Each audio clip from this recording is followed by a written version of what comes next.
You are live. Good evening, my people. Good evening and welcome to KIKI'S Chat Show. Today is Wednesday, the 16th of December, 2020. I'm tired of saying the year of our Lord. It's a long story, but I'm leaving it at 2020 for now. Today's topic is questions on my mind. And it's not just my mind, it's questions on a lot of people's minds. Some people are, some people say it in conversation. We're saying it even on Zoom. We say it amongst our colleagues at work. And I know that my why is different from other people's why. This is because I am Black. And so my why is heavier than why COVID, why this, why that, etc. Anyway, today I have a guest. My guest is one of these dynamic people who, when you meet them and you are in their company, it's full of laughter. You may have an argument because he has his own opinions and he's not shy from it. And it's a conversation. We're having a conversation and we're thinking about our whys. He's got whys, I've got whys. He has a few kind of statistics and all sorts of ideas which he's going to share with us because he is seriously in the journalistic world. And therefore, people, stay tuned and let's listen and let's share ideas. But I'll tell you, my whys, before I even introduce him, is what is going on with us Black people, especially us Africans? How does it happen that we are in the Western world, and I'm talking about the whole of Europe and America and other places that are, more white populated and we're visitors. Why is it that every negative thing that occurs, we are at the forefront? Somehow, when it's negative, we're there. When it's positive, you can't find, if you find one person, he's a token. Why? Now, we have gone into gun violence, Black on Black murder. We have all sorts of attached to us. And now we have the blessed COVID. Why? Now, these are the things that we're going to talk about. My guest today is called Tet Kofi. Again, he's my tribal member, but that's not why he's on. He's the best guy I could find for this discussion. Now, he's widely known as Tet Kofi, and he's a broadcaster and a POR consultant. I'll ask him in a minute what POR means. He published New Nation newspaper in the mid-90s. He has extensive credits on BBC World Service, Radio 5, LBC, Colorful Radio, and ITN. Tet has been a diversity consultant working with global corporations and key institutions to improve their management and recruitment of diverse talent. Diverse talent is you and I, Black. Now, he's worked for L'Oreal, the British Army, the Cabinet Office, the European Commission, are all numbered amongst his clients. Tet is an executive consultant and a broadcaster for Younger TV, which is broadcasting every day, and coaches clients of Journalink, a PR company he co-founded. So this is not a small player. This is a big player in a big pond. Now, we're going to talk about all my whys, and he can help me with my whys, but he has whys too. So I'm introducing him now. I can't even find where I put him. Yay! There you are. Hello. Terrific. Hi, Candid. Great to be here. And I hope I live up to your billing because you've been absolutely superlative. If I need a PR consultant, I'm coming to you. Please, take me on. I'm just, you've got to pay me and I'm ready for you. We'll talk about my salary. as well. I'm good. I'm good. Anyway, people, my first why is how come the media, of which you're part of, is always talking about us first? At the moment, my question is with COVID-19. Why? It's a question. Really, the answer to that is, in my opinion, it's all historical. It's that the traditional relationship that I'm kind of moving away from calling us Black people now. I call us all people of African origin, wherever we come from: Brazil, Caribbean, America, resident in the UK, and of course the home continent of Africa itself. I call us people of African origin. And traditionally, owing to a period, a 400-500 period of the colonial rampage by the European powers, we have always been the binary other to white people. I mean, we have been established, if you like, as the opposite that proves the superiority of white people.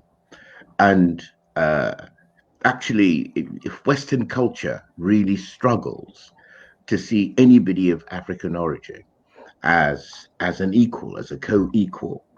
And so as a result, what you've been taught is what you tend to create. Now, I think that we've had an extra problem because after 300, 400, 500 years of this kind of relationship, our affairs have become systematized or structuralized, so that even if you come across Westerners, Western Europeans, who aren't personally racist or supremacist or disparaging of people of African origin, the systems within which they and we operate have been created such that those systems will discriminate on behalf of people of European origin against people of African origin.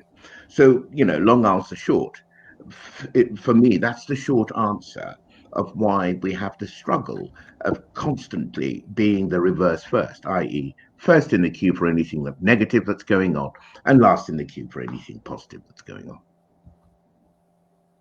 Do I make sense?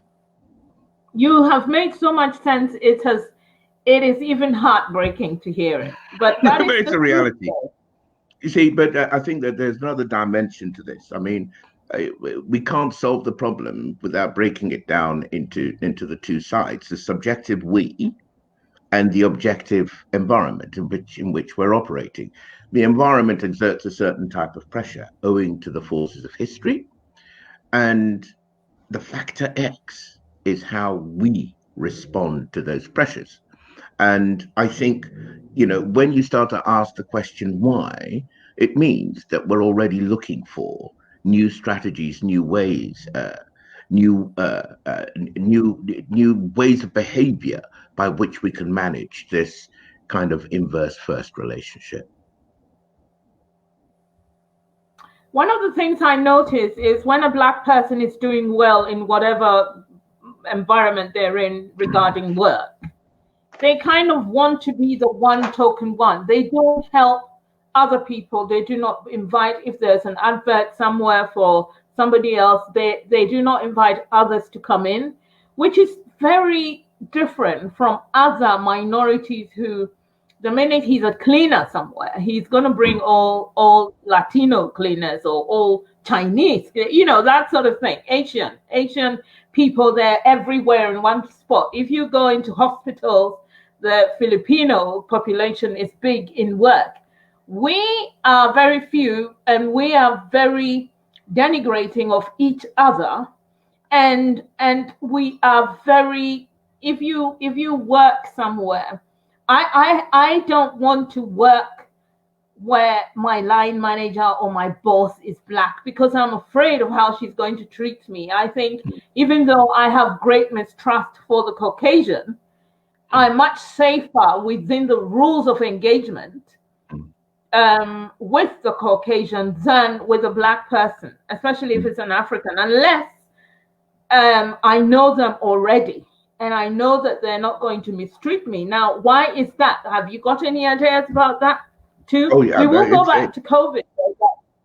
Sure. I mean, we'll come to COVID later, but I think that, I Yeah. mean, and thank you for your honesty, because I think half of our problems are created by the fact that we mute our voices, that we don't speak openly about the stone in our shoe that's causing Yes. us to have blisters and so on.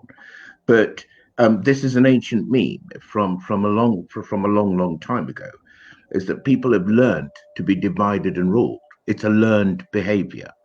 Now, if you go to any place in which PAO, people of African origin, as I call them, are in the majority running their own affairs, quite the opposite happens. What you'll discover is that people will coalesce along lines of familiarity. So that if you have a person coming from, again, I don't use the word tribe, I use the word kingdom because that's what they are. If you have a person coming from a particular kingdom, if I may, because I know you've got an international audience, if I may use a Ghanaian, example, if you come across somebody who is from the Ashanti Kingdom, he will tend to gravitate towards other people from the Ashanti Kingdom. If you come across somebody who is a Hausa from the northern part of the country, they will try and pull their own people in. If you come across people from the Gar Dangbe region, they will tend to pull their own people in. That is actually the normal run of behavior. What is pathological is when, having lost faith in yourself, which essentially is what's going on, you put more faith in somebody who isn't a natural member of your cohort. Now, that behavior doesn't make anybody a bad person. All that No. behavior does is that it confirms the kind of upbringing that they've had. So, for example, I mean, I grew up in the United Kingdom, largely. My family was in the diplomatic service. I've lived in Australia, France, Pakistan, America, India, all of these places. But it is thanks to the fact that my grandfather was such a chauvinist that I speak Fanti. It is thanks to the fact that I went and did my first degree in Ghana that I speak Ga as fluently as I speak it. Um, so most other people would have lost their ability to relate to their home culture because everywhere you went, everywhere I grew up, and I had a very good education in the United Kingdom, I didn't have any black role models. In fact, I remember when Tommy Smith and the others did the Black Power salute at the Olympics. My housemaster at my prep school took me aside and said, "James, we don't want you becoming like that. You have to go and teach people how to be." He was basically telling me that Black Power was wrong. I was what, 8, 9 years old? Can you imagine the impact that has? So actually, the process of education tends to give you a good formal education in the West, but it educates you away from your roots and your own interests. So we're actually taught to act against ourselves unless there are adjustment mechanisms going on. And I think, fortunately, we're all becoming more and more woke to this sort of thing. I'm so glad you said that. And I'm so disheartened that you said all of that. And I know it, I understand it. And especially when, I'll tell you something about myself. When I was a little child, I was in a nursery in Hertfordshire, and I was the only black child there. And one of the teachers there, this is years ago, she was trying to find out whether it was a stain on my skin, which is why so she was trying to rub my skin, and I went home and I was really, really, really, I didn't want to go back because I kind of felt, her determination was negative, and she was rubbing my skin. I was a child. I was in a nursery. Now, all of this is years ago, but then you see, I then moved on and went to be in Ghana. I was in a good school. I had, et cetera, et cetera. And I realized that I'm actually not just anybody. So now that I'm back in this country, and I've been back for over 30 years or more, 35 years or more, and I still have this thing where I am described as someone with a chip on her shoulder. It never bothered me, even though it's a negative connotation to say that, oh, she thinks of herself as somebody else. Hello, I am an African princess, and nobody's going to stop me from being what I am. And it's not a myth. My grandfather was actually a king of a whole kingdom, for God's sake. And so I view myself, but everywhere I go, because of that chip on my shoulder, which I've never seen, but they can see it, it always tries to put me down. I'm used to that. And I'm always one step ahead, sort of thing. But it is one of these things that we go through, all of us Africans especially go through, and we don't understand why we're going through that. And even when you dare to trust somebody, they can immediately put you in a different place, or they need to remind you who you are. And it's just that you're Black. Well, and why? Well, I mean, it's what it's called. I think it's known as being the binary other. You know, if you say something is good, it doesn't really mean anything unless it's in relation to something else. So to prove that something is good, you need to present something that's bad. And this is expressed through language, through positioning, etc., etc. And actually, a lot of Western culture is based, its self-esteem and its superiority is based on the idea that there is somebody who is beneath them. And it's why, actually, the more people of African origin expand in society, the racial backlash becomes much stronger, because people are beginning to see the evidence of their eyes. When a PAO is driving a Beamer, he could be an account manager for an advertising agency, and this does not fit the stereotype. I mean, my experience of this is that really for the past 20 years, whenever I go into a meeting, I'm the only Black person there, as we're called, you know.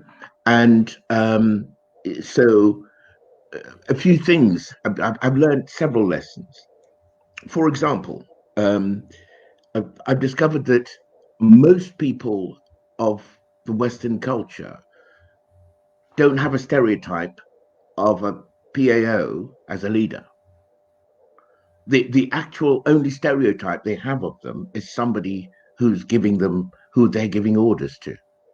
And the most bizarre example of this is I've had interns who I'm paying come in, and their behavior took me a while to work this out. Their behavior was like, oh, you must be the token, kind of person of African origin we've got here. And what they didn't understand was that, actually, no, I'm your boss. And if you knuckle down and listen to me, I can teach you a whole load of stuff. Now, at first it was infuriating, but it occurred to me that no one in that poor child's family, very little in his society, nowhere in his education had he ever been explicitly taught that a person of African origin can really be your boss. And so, I find that a lot of PAO in positions of executive responsibility, they just lack the bottom to do the job, because they don't feel secure, because the culture around them doesn't support them in the role in which they find themselves. So, and I call that, the paradox of the executive stereotype. Actually, a black person, a PAO as an executive, male or female, doesn't really exist. And it causes all kinds of imbalances, because for some reason, this again through my observation, I don't have the stats to support it, but by my observation, women of African origin, wherever they come from, are considered less of a threat, whether it's because that in the course of their career they might break off, go and have babies, there's going to be that kind of hiatus in their career development, and so on and so forth.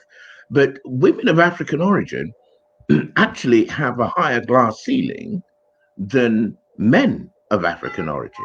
And of course, this causes all kinds of imbalances in earning capacity, bankability, and so on and so forth. And it ultimately leads down to often to a breakdown of relationships and family life. And so, of course, our children are likely to be growing up in single family households, which, though not bad in and of themselves, in a country like the United Kingdom, without the familial support we have in Africa, if you're growing up as part of a single parent family, that's not a problem. You got uncles, you got aunts, you got extended family right there. You got the role models in front of you to make you achieve. When you don't have that in the United Kingdom, it's a very different kettle of fish. So again, this goes to the kind of experiences we go through, and of course, then there's the matter of our response to those experiences.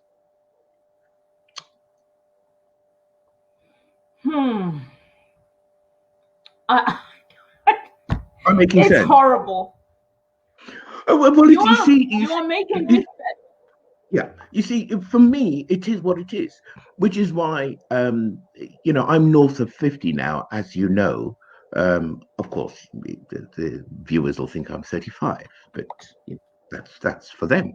but you see, I'm, being a grown PAO man, I've seen these cycles come and go. And I think that maybe perhaps one of the biggest obstacles to us working out what the real deal is that we live in a society which itself seems ashamed of the inequalities that run rampant within our communities. And so everybody will deny what's going on. And actually, it is the most fundamental human trait to seek validation of their experiences from other people. So if you came and told me that people were treating you badly, and I said, no, you're imagining it, you'd feel gaslighted. And that is one of the most severe causes of mental stress and mental ill health that anybody can experience. Again, the statistics on mental health problems for PAO, particularly men. I don't know, maybe because women are anchored in holding our families together. I don't know whether our women are stronger than the men, but this lack of validation from the environment, which is doing something to you, and then in the next breath denying that this is what's going on, is really stressful. Really stressful. I agree. And I'm sure that every listener, especially those in the Western world, in America, in Europe, in the UK, understand exactly what is going on. Some of us are doing really well. People are doctors, nurses, etc. Now, that is where our next discussion is going, because all of these people, doctors, nurses, frontline workers, they are mostly the Black population that is dying from COVID. And that is one of my whys. That is a big why. Why? Why is it so? There are white doctors, there are white nurses. Why is it that? Because when you look at the numbers, and I don't have all of the numbers here, but you do maybe. When you look at the numbers, you realize that the old people who are passing away over the age of 80 and etc., they're mostly white. But any young, full-bodied person who has passed away is Black and is also a frontline worker. Now, if you are a frontline worker, do you not know how to look after yourself? Is there something there? The question to me that I ask myself is, how come? Because what is going on? How? What is happening? Do you know? Yeah, terrific. I mean, these are fantastic questions. And I remember the Public Health England commissioned a study into the differential rates of death and morbidity for COVID within the minority ethnic populations. And round about the time that that report was coming out, the Black Lives Matters demonstrations just burst out all over the United Kingdom. And it was felt that it was too incendiary a subject to touch at that time, because, you know, our dear old Prime Minister was worried about the consequences if all of these figures were also thrown out. But I got a couple of numbers here for you. Of 119 NHS staff who died, 64% came from an ethnic minority background. 64%. However, only 20% of NHS staff was from an ethnic minority. Stats from the King's Fund. I'm not making these numbers up. Now, people talked about the huge issue. I mean, the causes of death divide into two areas. There's the upstream issues, which is basically like the environmental conditional issues, which determine whether you're going to get COVID, and when you get it, what's going to happen. And the downstream issues, which are more to do with the person, their comorbidities, their underlying issues, and so on and so forth. Now, I've got some stats here, which I just want to just share with you about frontline staff. Okay, here's the thing. In a big city like London,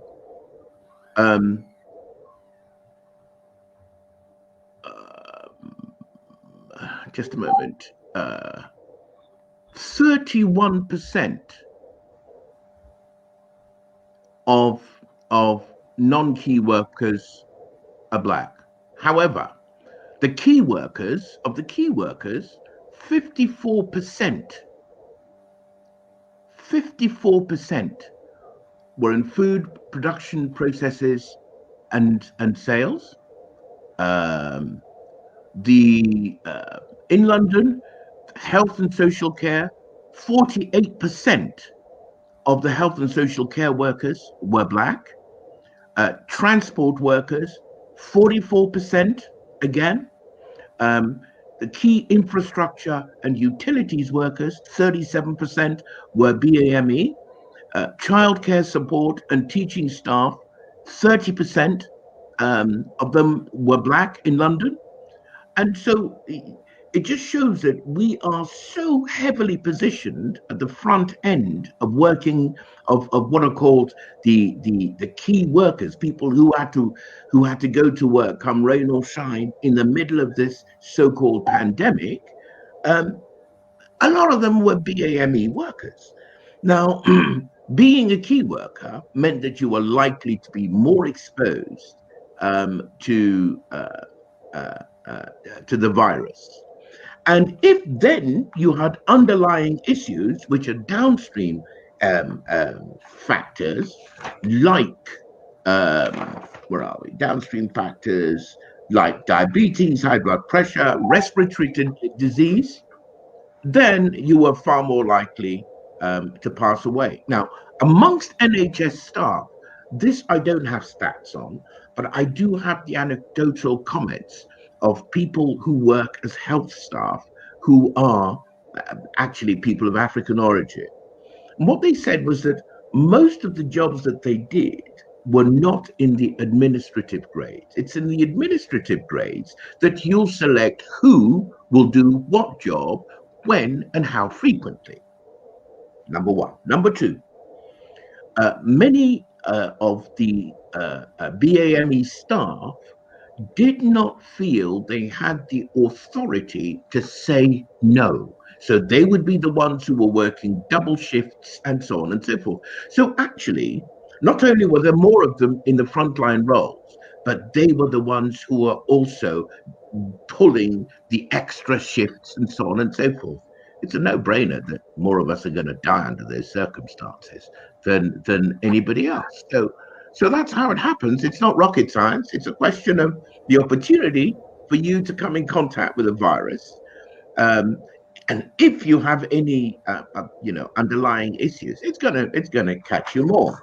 The other stats that that came out was that it says that, and this is from the Health Foundation's website. I'll put the website up for you so people can independently check these stats. It says that blacks, as they call people of African origin, are 4 times more likely to die than whites. That was the Office of National Statistics study on the 7th of May this year.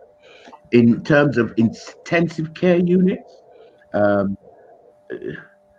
34% of people in intensive care were black and minority ethnic, yet we only formed 13% of the population. Okay. So adjusting for age, comorbidities, and so on and so forth, Imperial College said that a man like me was twice as likely to die as a white man in the United Kingdom. That's unacceptable. Totally Just unacceptable. for being me, I stand a statistically double the chance of dying from COVID as the next person. And yeah, and it showed because some of the people who died were very senior medical staff. Now, you can't tell me they don't know about nutrition. You can't tell me they don't know about diet. You can't tell me that they're living cheek by jowl in some high-rise apartment block somewhere. These are people who are NHS consultants and so on and so forth. I mean, they're fairly well paid, but they were twice as likely to die. So it is really, really worrying, and it all comes down to what I consider to be the structural inequalities, because COVID was not the leveler that people first said it was. Oh, it's an equal opportunity killer. No, it's not. COVID shone a light in all the fault lines in our society and all the inequalities and multiplied them. So that's why, we were sitting ducks. Somebody said the other day that her brother was in one of these hospitals. I don't know. I can't remember what hospital it was, but when he got the COVID, they were reluctant to help him because they said, oh, I mean, there are too many people and that. And anyway, people die of COVID too. But lawyers and people got involved to make sure that he got the treatment that he needed. And they also made sure that, because they gave all sorts of reasons why. And in the end, he was treated. It's only because people got involved. Now, if you're a nobody and you go into hospital, people don't know who to see or who to call to make sure that you get the right treatment. It looks like you will die if you I think I know the case that you're talking about, because the legal help that this person got was really feisty. I mean, they actually told me about what they had to push against to go through. I'd say that 9 out of 10 white and black people would have backed out. That is serious, though. I mean, a lot of us or a lot of people don't know what legal representation is regarding illness. They don't know who to go to. They don't know who to call. And if it is that sort of thing, it means, we are going to die. And if that is the case, why are they putting it in the news as if COVID is looking for black people to kill and it's special for black people and they are susceptible because they live in high-rise flats, because they're poor, that sort of thing? Why? Why are we allowing the media, though? People in the media like yourself should really stop them from saying what they're saying, because they always create this thing that black people live in squalor. That is one of my questions. Are we living in squalor? What are we? I go to black people's homes, even in these high-rise flats, and they're neat, they're tidy, they have beautiful little homes that they live in. What is this? What is this that continually we allow them to create a negative picture? That is my question. Why? This is one of them. Well, here's the thing, is that when when we talk about people of African origin, it's as if we're a homogenized group. We're not. You know, um, I know many of my friends who live in fabulous homes with plenty of space and a huge garden at the back. They wouldn't even feel the lockdown beyond the irritation of not being able to go out and see the people they really want to go out and see. Yeah. But people of African origin are presented as a homogenized group who are universally um, kind of down at heel. I mean, this is a stereotype that's painted. Now, once a stereotype is painted, most people in society treat them according to the labels that are attached to them. And Oh that's yeah. a great cause of stress. And by the way, as I mentioned, stress, I was talking with a consultant the other day, and what he told me was that actually one of the greatest stressors of your immune system, which is the biggest defense you've got against an infection like COVID-19, one of the biggest stresses of your immune system is stress itself. So if you have people living under these kinds of stresses, which are typically denied by society, and it's denied by society because society um, isn't experiencing these stresses.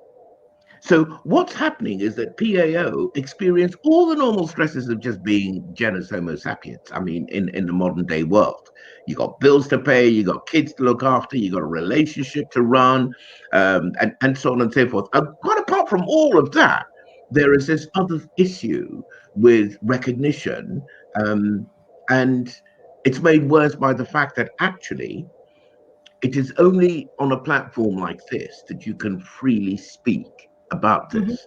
And it's Yeah. something that, I try to do on, my shows at Yanga TV. It's a show called Your Voice. It's being presented by somebody else, but I got another series coming up now, um, where people's voices are muted. And so then you wind up speaking to other people who actually don't have the power to change your situation. So PAO are constantly talking to each other about the situation, but it's not other PAO who can influence them. We need to be having these conversations in plain society. And it's one of the things that I keep through my Facebook stuff, through my stuff on Twitter and everywhere else. I keep trying to encourage people that, you know what, the days when you could whisper behind your hand to your fellow PAO, those days are gone. Your fellow PAO doesn't need to be taught anything because they're experiencing what you're experiencing already. What we need to Exactly. do is speak up within the wider society. That's the biggest, that's for me, that's actually, if people take something away from our chat tonight, that is the call to action I would make to everybody. One of the comments in the chat section is saying that the BBC said Africans were saved from COVID because we live in squalor. Now, are they saying that Sorry, Africans know what? Africans are saved from COVID because we live in squalor? What, in Africans in Africa, Africa, on the continent? yeah, yeah, on the continent, we live in Okay. squalor, and therefore we are used to all of this dirt and rubbish, and Okay. therefore the COVID is just one of the other issues, and they survive it, so they're fine. Now that is nonsensical, and this is said on BBC. And if this is said on BBC, how is that going to be possible to educate the masses? So what they are here, this is what the Caucasians are listening to. Well, you see, I mean, what I find fascinating is I don't know what goes through the mind of BBC and other mainstream journalists. When they go to Africa, they actively look for squalor. Now, if you come to London, you don't have to travel far to find squalor. But if a Yes. foreign journalist is coming to England, you're not coming here to go to the most deprived part of the country to report on it. Now, this is because the journalists that work in mainstream media have in their heads a certain narrative which they want to pay off.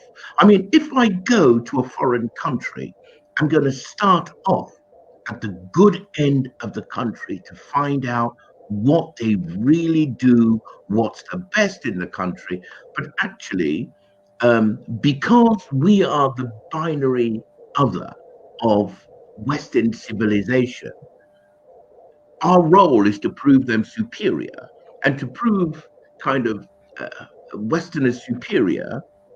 It doesn't help if you go to, you know, Ikoyi in Lagos, Victoria Island in Lagos, or the airport residential area in Accra. It doesn't serve that purpose, because people there are No. living than most people here in England. Yeah. Yeah. It's Yeah. so I think that's a difficulty. And also, I mean, I've worked in the media, in the mainstream media, but I've never been on the editorial end. I've been on the No. talent. Now, it is at the editorial end that the news agenda is set up. And so Yes. once you get that news agenda up, the best you as talent can do is to tidy it up a little as you go along. And this is where diversity really matters. And not just diversity in terms of numbers. You have to be there. Not only have you got to be there, you've also got to be listened to.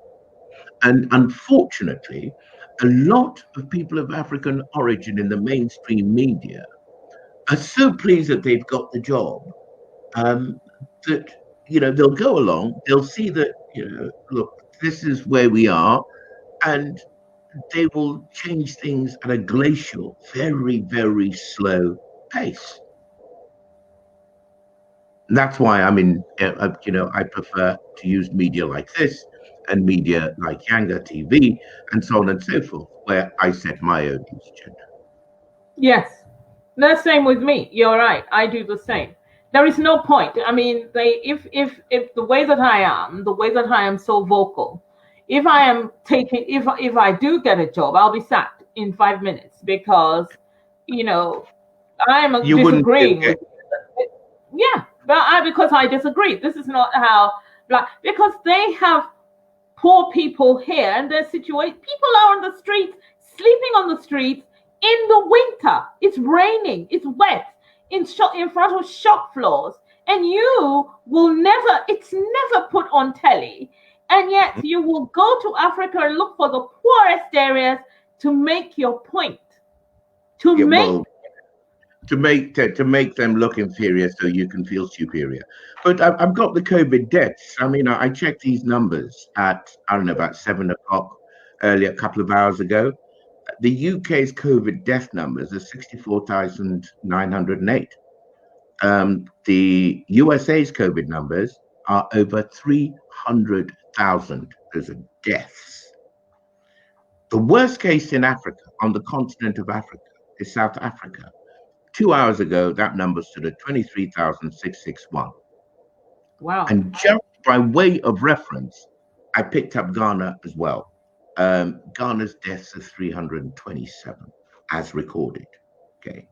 The UK has got a population of 67.8 million. South Africa has a population not hugely dissimilar, 59.6 million. The UK has lost almost 70,000 bodies, according to the records. And the South Africans, with just 10 million people fewer, has got a third fewer deaths. A third. So actually, the performance of European countries, Western countries with COVID, is infinitely worse than anywhere on the African continent. Infinitely worse. I'm not a doctor. I wish I could tell you why. But the numbers are what the numbers are, and these are WHO. So, and yet, yeah. They said there will be death on the streets of Africa, and that we're going to die, and they could foresee it. Yes, and so they want to, vaccinate us more, because we are the ones who need the vaccines. When they are the ones. I'm sorry. Carry on. Yeah, they're the ones who need the vaccines here. We need there is 60,000, etc., etc. That is too much. And you compare it to 337 or whatever it is in Ghana, and you think, how come? How come that we are the ones who are going to be? Yeah, I mean, well, this is an area which is so fraught with fake news and so on and so forth that, I don't want to add fuel to the flames by saying anything that I don't have actual, expert factual evidence for. But I have also heard that the fact that the climate in Africa is much warmer generally than anywhere in Europe has been a helping factor. So there will be lots and lots of other things. People, again, and this is really, it's nice. You have to check your NHS sources and so on. But many people are quoting kind of traditional remedies for helping with the progression of the disease. And I know that herbal remedies are being actively investigated by the government of Ghana, for example. In Mauritius, they came up with this thing. That's also being tested by the Center for Disease Control, run by the AU.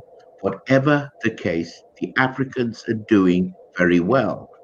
Nobody tells that positive story. All you ever hear is how it's going to kill you next.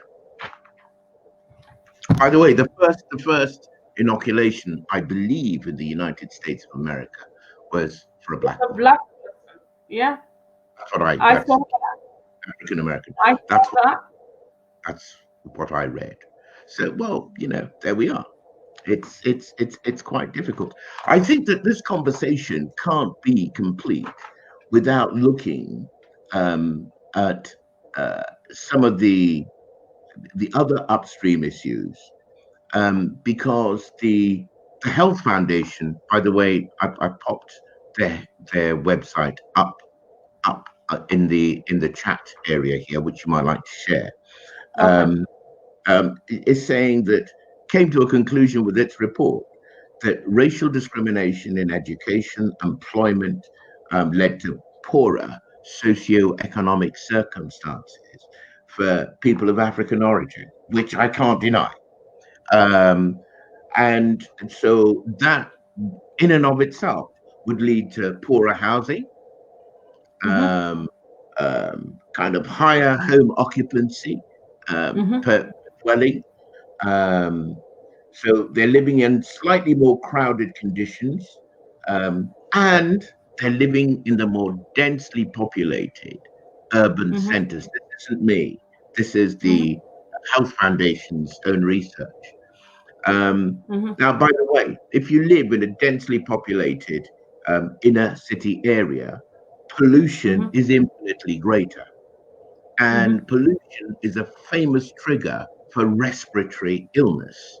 So, for example, if you've got asthma and you live in a heavily polluted area, it's going to be kind of triggered and flare up much more frequently. You're likely to have more respiratory problems, and so on and so forth. And of course, respiratory illness is one of the most deadly comorbidities for long-term and developing COVID illness. So, it's all to do with the structural differences that exist naturally between me as a person of African origin and a white male, exactly the same in all regards, would have structural advantages over me. When he walks down the road, he doesn't need to kind of look over his shoulder, etc., etc., etc. If you're a young man and you walk past the police and you're a person of African origin, you're much more likely to be stopped and searched. Now, of course, when they're younger, they're kind of more bomb-proof, so you won't realize the impact of social stress like that. But The body doesn't lie. The body remembers every single pressure and influence you put upon it. We're nearly finished now. Our time is nearly up. Yeah. From what I've gathered, we ourselves need to look after ourselves, and we need to be aware that we are actually Black. And when you accept what you are, you view the world that you're in a different way. If you're in Africa, you can be as bullshit and as whatever you want to be. But I think we need to look after ourselves a little bit more, and we need to be careful about where we put ourselves, what kind of situations we put ourselves in, what kind of situations we're putting our children in. We need to talk to our children a little bit more, make them aware that this is the situation and you have to be careful. I'm not saying that you cannot assimilate, but an Italian knows he's an Italian whilst he's still white. A Spanish man knows he's a Spaniard and he even speaks Spanish at home, and yet he's white and he mixes freely amongst his peers. And we should be the same. We should teach our children our language so that I can warn you. If you are an African, if you're from Ghana and I see you, I can warn you about something in Ghana that the other people cannot understand. These are my thoughts. These are the kind of thoughts that I have sometimes. My whys are many, but we only have an hour and we can't go on endlessly. So we'll just have to keep coming back to the same discussion in different contexts, in different ways. I want to thank you, Tet, for coming on my show and helping a sister out. I was sitting there thinking about my whys, and I was going to just come and say them. And then in conversation, he offered to come and help me. He said, oh, I have stats and we're going to talk about this.